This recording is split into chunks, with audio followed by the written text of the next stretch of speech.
How many of you feel like the dude on the screen right there? Just a little bit strapped. Actually, I want to begin today showing you just a few images and see if you can identify these. If you know what they are, just go ahead and give a shout out. So let's just scroll through. We have about 7 of them to look at real quick here. Keep going. Somebody said boats. I think they're partially right.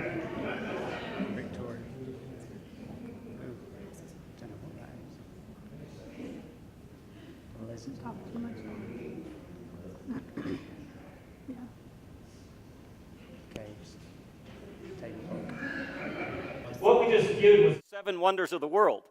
And the last one is Table Mountain in the Cape region of South Africa, which the team that just was there about in the last month was able to actually not only view that, but go to the top of it and to get a view from there, looking down over the city of Cape Town and into the ocean. Anyway, 7 incredible wonders of the world. Now, here's something you may not know, and that is that they actually change. And one will drop off the list and a new one will be added. So at one point, the Grand Canyon from here in the U.S. was on the list, but it's not anymore. Whether you have actually, how many have been to the Grand Canyon? So let's start there. So many of you have at least put your physical eyes on one of the 7 wonders of the world. If that's the only one, I'm here to tell you there is an 8th wonder of the world that I guarantee you that you've had some experience with, that you've encountered at some point in your journey. And to really paint a picture of that great wonder, I tapped into our creative team and their artistic abilities. And so I want to take a look at this 8th wonder of the world, which is actually better known as compound interest. And so how many are familiar with that one? Okay, yeah, you've been on one side or the other. Here's the first question I have. We're going to do a little multiple choice as we begin today and continue our series, Unstrapped. And here's the question. How long will it take you to pay off $9,000 of credit card debt if you just made the minimum monthly payment and didn't add any new charges? So is the question clear? How long will that take? Multiple choice. I'll give you about 5 options. A, how many think 3 years? How many would say B, 7.5 years? C, 12 years? D, 21 years? Or E, none of the above? How many of you think it's A, B, C, or D? B? How about D? How about 21 years? That sounds a little more realistic, doesn't it? How about E, none of the above? If you chose E, none of the above, that was the easiest one to choose because it's not specified, but you would be right because the actual answer simply is it would take 50 years and 1 month to pay off a $9,000 credit card debt at 19% interest by simply making the minimum monthly payment. Did you catch that? $9,000, which is way below the national average credit card debt for people in the U.S. today. 50 years and 1 month, and that's if you add no new charges to that credit card. How many would say, that sounds somewhat depressing? And now, how many are rethinking your credit cards right now? Okay, let's look at it a little bit differently here today. And I want to look at it from the opposite side of the coin. Let's say you're able to set aside and invest $9,000 for that same amount of time, 50 years and 1 month, at a simply 12% return. How much would you have? Now, before we give you the multiple choice answers, let me tell you, say, why do you choose 12%? Because that's been the average ROI on an investment in the stock market for the last 75 years. And you're saying, well, what about years like 2008 and 9 when the economy tanked and things plummeted and stocks dropped? Yeah, that includes those years that were pretty lean, if not most people experiencing a loss. That's still factored into that 12% 75-year average. So how many would say A, 31,000, B, 151,670, C, 321,843, D, 1.2 million, or E, once again, none of the above. All right, what'd you choose? How many pick A? B, C, D. D is a great choice. How many would love to be a millionaire in 50 years? You can be. That's the point. All you have to do is invest $90,000, but actually you'll do better than that because the actual answer is E, none of the above, and the total would actually be, are you ready for this? $2,000,000 $8,913,412 that you would have at the end of 50 years if you just invested $9,000, didn't add anything to it, and simply averaged 12% for 50 years. Think about what you can. How many would love to retire a multi-millionaire? You can. It's really not that tough, and yet most of us don't. But there is the power of the eighth wonder of the world, compound interest. And the question is, what side of it are we going to live on? Most people never take the time to ponder the amazing power of that eighth wonder of the world. That's a fact. Now, let me ask you a question. Which side of compound interest would you prefer to live on? The debt side or the investment side? How many would say the debt side? No takers. I'm not surprised. How many would say the investment side? Okay, that's a no-brainer, right? So the obvious question is, how do we get there? If it's that simple, and if that much of a no-brainer, then why aren't more people living there? I'm not going to ask you to raise your hands in response to these two questions, but if I asked how many of you are living on the debt side of compound interest, my guess is, law of large numbers, anywhere in the nation, 90% of you are on that side of it, and at the best, 10% of you are on the positive side of compound interest. So how do we shift from being on the debt side to the positive investment return side? Well, if you were with us last week, you heard a great message from my friend Matt Morgan, who I thought just did an exemplary job of dealing with debt with passion and yet practicality, and gave you the tools that you need to get out of debt. If you weren't able to be with us, you can access that online. Any of our resources are available, obviously at no cost. And yet, here we are today, taking the next step in this journey as we continue the series Unstrapped. So week one, we just sort of painted an overview and a big picture of vision and said you got to start there with a picture of where you want to be in your financial future. And then we said, for many of us, the first step is get out of debt. And then the next step beyond that, so I'm not going to review any of the what do you need to do to get out of debt. I'm not going to spend a lot of time talking about reviewing what do you need to do to get a vision for your financial future. I'm going to dive right in today to this whole other side of the eighth wonder of the world, compound interest, and talk about what we can do to live on the investment side and really live the unstrapped life. Because what we're really talking about, and this is where I came up with the title for this week, we're talking about reversing the curse. How many would agree debt is sort of like a curse? That's why we're strapped, because we're in debt at some level, many up to your eyeballs. And that's that you're strapped. You can't do. God says go, you can't go because, well, I'm not able to do that right now. And maybe God says give. Well, I'd love to help this person out, but I can't because I'm financially strapped. And so what's it look like to live the unstrapped life? That's where we're really going. That's what I mean by reversing the curse. As we mentioned 2 weeks ago, God's plan is, are you ready for this? You can take notes, you can write down. God's plan really is not that you and I would serve money, but that money would serve us as we serve Jesus. As followers of Christ, we can't have two masters. We talked about that in week one of this series. He said you'll either love the one and hate the other, serve the one and despise the other. But the bottom line is this: if we really want to live a life that honors God, as followers of Christ, we serve Jesus. And I tell you this, as you follow Jesus and follow his teachings, you will find yourself serving him. And as you do, money will serve you if you follow his teachings. Because Jesus talked more about money than anybody else in the New Testament. 2/3 of Jesus' parables were about money, investments, work, income, how to manage that. That over 2/3 of his parables stepped into that realm. And so we don't need to serve money as we serve Jesus. The goal, again, is not to be financially free, but to be free to live the life that Jesus called us to, which is a life that truly satisfies. So how do we get there? 3 simple thoughts today. Number one, manage it well. Number one, manage it well. Proverbs 21:20.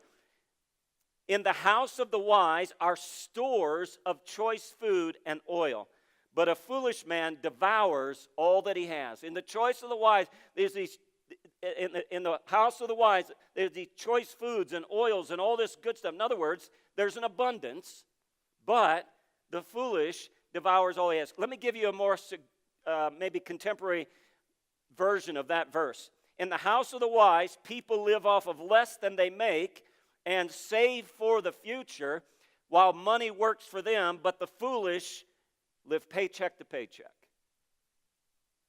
That's really an accurate contemporary paraphrase of that verse. And which is, by the way, as we identified in week 1, what 75% of Americans do. They live paycheck to paycheck. Jesus didn't shrink away from talking about what seemed to be a sensitive subject for many, which is money. He never shrinked away from the tough subjects. And so he dove into that. As I already referenced, many of his parables were in that world of giving, investing, money, and the shrewd manager, specifically Luke 16. You can reference these two, study them this week on your own, but dive into what Jesus had to say. 2 texts I want to give you, 2 of his parables. Luke 16, 1 through 14, and the other is the parable of the talents in Matthew 25, 14 through 30. And within those 2 parables, we find 3 common threads or themes. Let me give them to you real quick. If you're taking notes, the common threads or themes in those 2 parables that Jesus taught. How many of you love Jesus? If you love Jesus, you'll love what he says because Jesus is the Word made flesh. And this is what Jesus taught. So he taught us in these 2 parables and all through his teaching that number 1, God is the owner. The message in those 2 parables is simply this: God owns it all. I don't own anything. How many times have we ever heard somebody say something to this effect? Well, it's my life, and I'm going to do with it whatever I darn well please. Now, none of you have ever said that. How many have friends that have said things like that? Or, it's my money, I earned it myself, nobody's going to tell me how to spend it. And the point that Jesus drives home is, no, really, it's not yours. God owns it. And so God is the owner. If God is the owner, that leads to the second principle of truth that he's teaching, and that means that I am simply the manager. God is the owner. If God is the owner, I'm the manager. How many of you would agree there can't be 2 owners? If you own a business and you engage in some kind of a business transaction and sell that, you can't own that and the one that you now sold it to own it at the same time. Either one of you owns it and one of you doesn't. There can't be, unless it's a partnership, dual owners. So God is the owner. We're simply the managers. We simply manage what God entrusts to us. In fact, there's a verse that we might look at later in the series, like next week, but Deuteronomy, and there's a powerful verse, and he says, don't forget, it's the Lord your God who gives you the ability to obtain wealth. Or another translation says, remember the Lord your God, for he's the one who gave you the skills to acquire revenue. How many of you would agree, not only is the money I have a gift from God, but the ability to generate that money is a gift from God? Think about it this way. How many of you have ever known someone that within like a millisecond, and God forbid, but something tragic happened and they lost their job, they got canned, the economy tanked, maybe some of you lived through that, or they were in an accident and they lost their capacity, their physical, mental capacity to generate revenue. I'm just here to tell you, if you ever encounter something like that, you will know in a millisecond that all of a sudden not only is the money I have a gift from God, but the ability to generate that revenue is a gift from God. And that's what Deuteronomy is saying. The wisdom of God saying, don't forget, it's the Lord your God who gives you the ability to generate wealth. And I not only therefore manage my money, God owns it, I'm the manager, but I also manage the gifts that he's entrusted to me that give me the ability to generate revenue. Now, for some of you, that means physical labor, and you're really good. You're a laborer, you're a builder, you're a contractor. You build things with your hands, and you're really good at it, and you make money as a result of it. Others of you, it's more of an intellectual engagement, and you have a great business mind, and you work in that way. Or maybe it's a skill in the area of medicine or something that you have. But that ability is a gift from God. And that ability is what enabled you to generate revenue. He's saying, don't forget it's the Lord your God who gave you this ability. So God is the owner, I'm the manager. Number 3, here's the good one. If I manage well what God has given me, he'll give me more to manage. If I manage well what God has given me, he'll give me more to manage. So the manager puts his money to work. He invested it. He made it count. What happened? So the owner entrusted to the manager of the parable of the talents. One, he gave 10, one he gave 5, and one he gave 1. And when the one that he gave 10 came back, what did the owner say to that manager? How many of you are familiar with these? Well done. You're my faithful servant. You've been faithful with little. Now I'm going to entrust you with much. So he turned around and gave him more to manage. One with 5, what was the owner's response? Identical. Well done. You've been faithful as a manager, and he gave him more to manage. What did he do with the guy that only gave 1 talent and came back and chose not to invest it? What did he do? He was fearful, and so he buried it, thinking at least I won't lose anything. But in burying it and in fear of not wanting to lose, he didn't step in faith and invest. And therefore, the owner in this parable, he says, "You wicked and lazy servant." And he took from him the 1 and gave it to the one who managed well the 10. Have you ever heard that line, if you don't use it, you lose it? It's biblical. There's something about what God has entrusted to us that he expects us to invest for the sake of the advancement of his kingdom. And as we do, if we're faithful with that, he'll give us more to manage. I mean, some of you are business owners. Many of you are. And I was in business for a season before I transitioned out of that into vocational ministry. And as a business owner, you're looking for people that are going to be good managers of what your business is. And if they manage well, it's common sense. You'll just give them more to manage. But if you give them a little bit of responsibility and they mess up with the little that you give them, how many of you know you're not going to give them more? So God, who owns it all, superintending the affairs of the universe, says, you know what? That one invested well. I'm going to give him more to manage, because as he managed it, he got a good return on it, and he leveraged it to advance my cause and stewarded it well. And he gave him more to manage. And so that's just good economics. That's just kingdom math as well as it is anything else. And so we understand then that he doubled it. And the moral of the story is this: the way we manage what God gives us determines how much more God can give us. Let me say that again. The way we manage what God gives us will determine how much more God can give us. So manage it well. Number 2, prioritize where it goes. So if Jesus, the owner, returned today, walked into your house and said, you know what, Joe, game's over. Let's see what you've done with what I entrusted to you. What would that look like? You may be 19 and just starting college. You may be on the other side of that continuum and in your golden years, and you're riding off into the sunset. Most of us are anywhere in between. But if God walked into our house today and said, all right, game's over, life's done, let's give an account, what would that look like for us? And what would Jesus then say? You know what? You did really good, and I'm going to give you another 50 years, and here's 50,000 more, and let's see what you can do with that. In other words, he's wanting to know how we managed what he entrusted to us. And what would that look like for those who claim to be his followers? Well, let me give you some guidelines for prioritizing the resources that God gives us. These are biblical priorities of how we manage and prioritize what he's entrusted to us. The first is very simple. It's all through Scripture, not just Old and New Testament. And by the way, for those that would push back and say, well, that's a part of the law, I would submit, no, this was instituted before the law was ever given, and the first principle is return to God the tithe. And that word there, tithe, isn't a law, it's a principle. It's a principle of first fruits. And first fruits means the first tenth of. In other words, the first 10% off of every paycheck, the first tenth, not the last tenth, not the leftovers, not whatever I can manage and squeeze out of that week or month's budget, but the first tenth, I return to God. That clearly is what he's asked us to do. And it's a principle of first. And the principle of first says this: whatever you want God to bless, you give him the first part of. If you want God to bless your day, you give him the first part of your day. If you want God to bless your week, you give him the first part of your week. Biblically, that's called the principle, the Sabbath. And I could just say this: what the tithe is to your finances, the Sabbath is to your soul.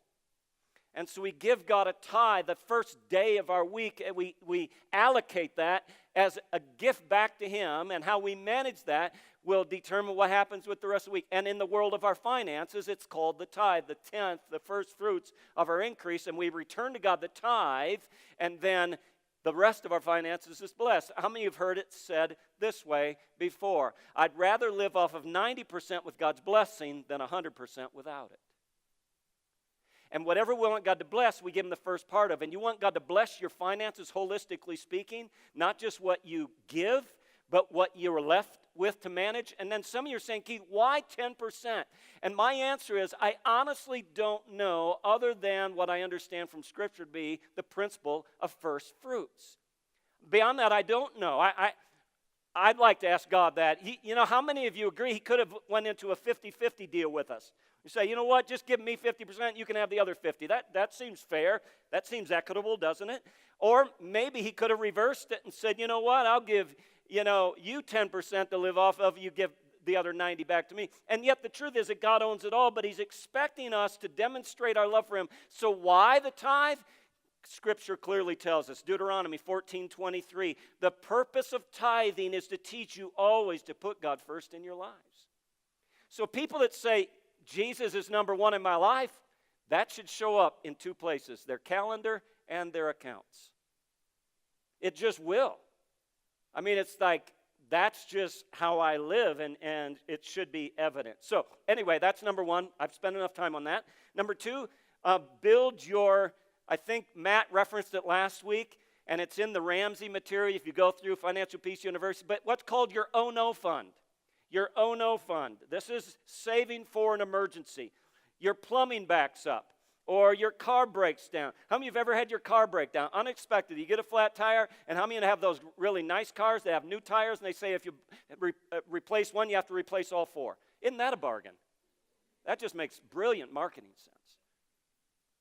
But here's my point. What do you do? Or maybe one of your kids gets sick or something goes on, and Ramsey and other financial advisors will recommend an Oh No emergency fund of about $1,000. So let's say you get a flat tire, and it's one of those vehicles where you don't have to replace all four. It doesn't take the whole 1,000. You only need about 200 of it. So you have 200, and now you're down to 800. But as soon as possible, you want to quickly put that 200 back and keep that emergency fund somewhere around $1,000. Next, again, I'm not going to spend hardly any time on this, but you need to eliminate your debt. Eliminate your debt. And how many of you know when you go into debt, you lose your freedom? You reduce your options. You become somebody else's slave. If you've never been, let me say it this way, if you've ever been out of debt after being in debt, you know how liberated it is to be out of debt. How many, does anybody give me a testimony on that? Anybody been in debt, got out of debt, and now you realize how liberated it is to be out of debt? It's incredibly liberating. All of a sudden, you're unstrapped. And then next, finally, you save for the future.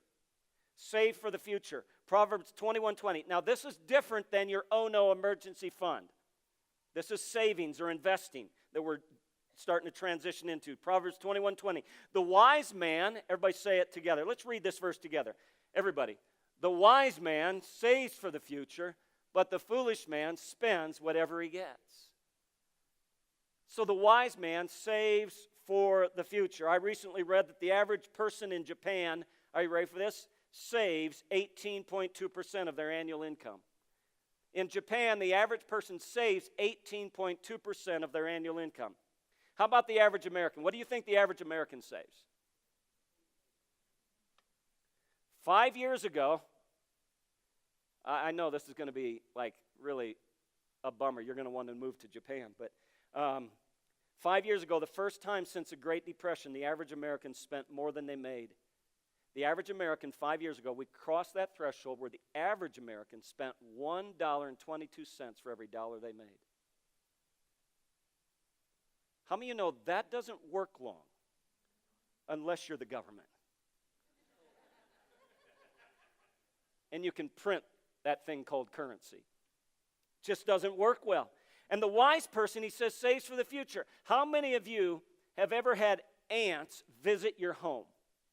Not your auntie, like your uncle and aunt, but little critters called ants. How many of you have ever had ants visit your home?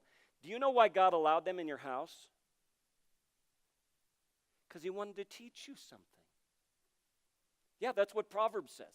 He says God teaches us through these parts of creation. And he says he wants to teach us something through the ants.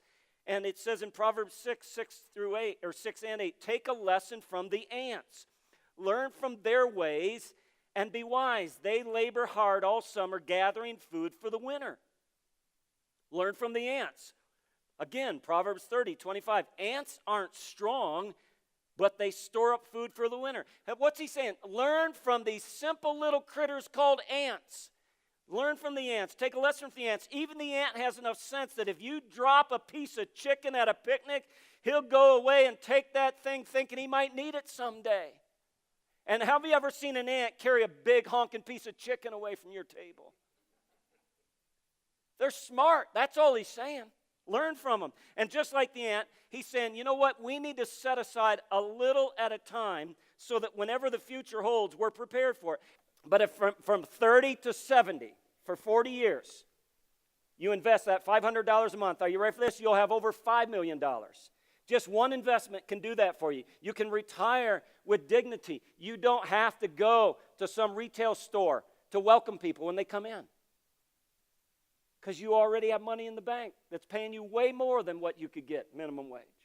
All right, you can do it, but you have to do it on purpose. You have to have this vision that we talked about in week 1. And as Matt referenced it back to again last week, remember, vision is a crystal clear picture of the future that produces passion in the present.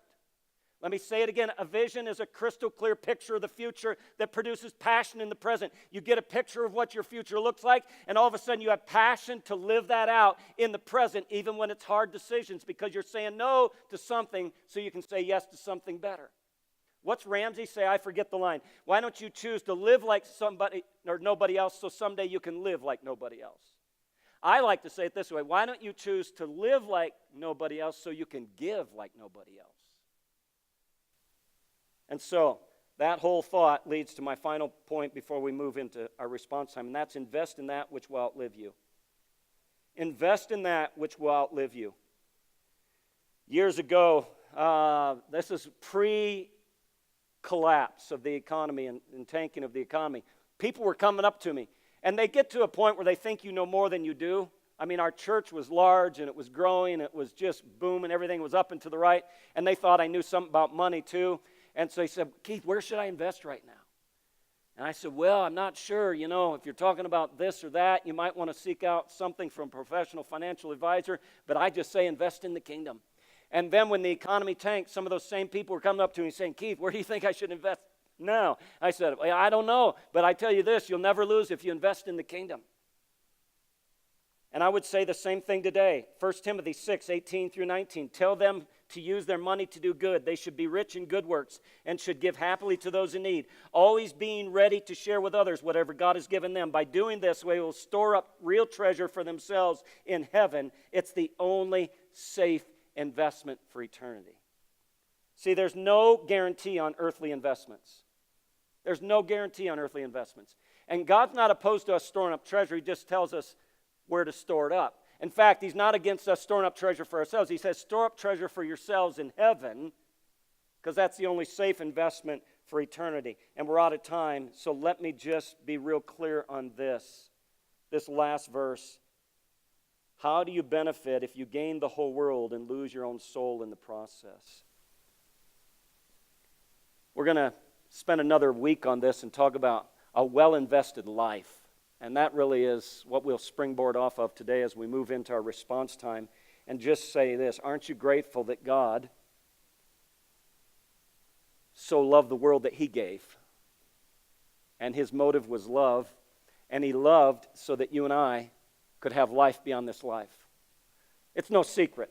For some of you who journey with us on a regular basis, you know our church family has hit a couple of significant losses. And we'll pray for those families right now as we move into our response time. One family lost, for those of you who are guests and don't know some of the inside of the church family here, lost a little boy, 15 months old. And the funeral's here in a couple of hours that we'll all be engaged in together. That's a significant loss. And what do you say to a family that's grieving that kind of a loss? And then another key leader in our church just found out about 36 hours ago that her brother didn't wake up one morning. He was out on a hunting trip with some of his family. And she flew out yesterday to be with the family. And so what do you do with that? Can I just encourage you that there's more to this life than this life? This isn't all there is, friends. And so I'm here. I just spent the last 40 minutes talking about what you could do to save and invest so you can position yourself to be in a good place in the future where, listen, you're not serving money, but as you serve Jesus, money serves you. But at the end of the day, none of that will matter if I haven't sorted these things out with God and had my sin debt erased by Jesus. And so I want to invite you to pray with me right now. Let's pray. Let's all stand together. In fact, let's just create some movement and stand and pray together. Just repeat with me. I want everybody in the house to repeat it. Father, I want you to be the CEO and the CFO of my life. God, I've messed some things up. I've made mistakes, and I need your forgiveness. As my CFO, I'm asking you to totally cancel my sin debt. Give me wisdom and grace to live by your financial principles. And as my CEO, I'm asking you to lead me from this day forward. Empower me to invest my life in that which will outlive it. In Jesus' name.